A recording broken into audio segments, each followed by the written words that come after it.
Righty right, so before I start, I think I'm going to tie my hair back first because otherwise I'm just going to be washing makeup out of it later. So yeah, I don't want to be doing that. But with that done, it's time to begin. So the first thing to start with are those big rabbit eyes. Now, to alter your face to that of a bunny's, you're going to need to move them upwards and to the side. And I'm just using a cream eyeliner to do this. So I'm going to be using the arch of my brow as a point of reference. Then, from there, I'm going to roughly draw a circle to mark out where I want the rabbit's eyes to be. And once both eyes have been outlined, I can go on to outline the rest of the rabbit's face.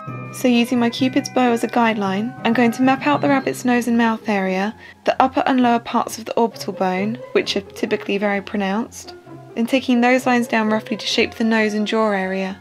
And with all that outlined, it's time to fill in those eyes. And for this I'm going to apply a black eyeshadow using a wet brush, and this will help make the colour more opaque. And then to set that, I'm just going to use the same black eyeshadow, but using a dry brush this time. And once they're both done, I'm going to outline that with my brown eyebrow pencil, just so that there's a little pigment in our rabbit's eyes. Now for that twitchy nose, I'm going to mix some white foundation with a touch of red lipstick, and this is going to give me the pink that I need. And once that has been filled in, I'm just going to add a touch more white to that pink, using the lighter pink to highlight the top of the nose area. And then using a powder blush, I'm going to set that too. And once the nose is done, I can start filling in everything with white, and I'm going to do that in the order of the areas that I want the white to be most concentrated in. So firstly, I'm going to concentrate it heavily around the eyes as I want them to appear larger and more pronounced. And with the eyes done, next will be the nose and mouth area. And I'm actually using the shape of this angled foundation brush to apply it in the direction the fur would be growing, rather than just painting it on as a solid colour. And then onto the forehead using the same method but lighter movements so that the colour isn't as concentrated, and I'm going to repeat that on the lower jaw area too. And then lastly, the sides of the face using even lighter motions. And I'm going to use the excess of the same brush to highlight the eyes.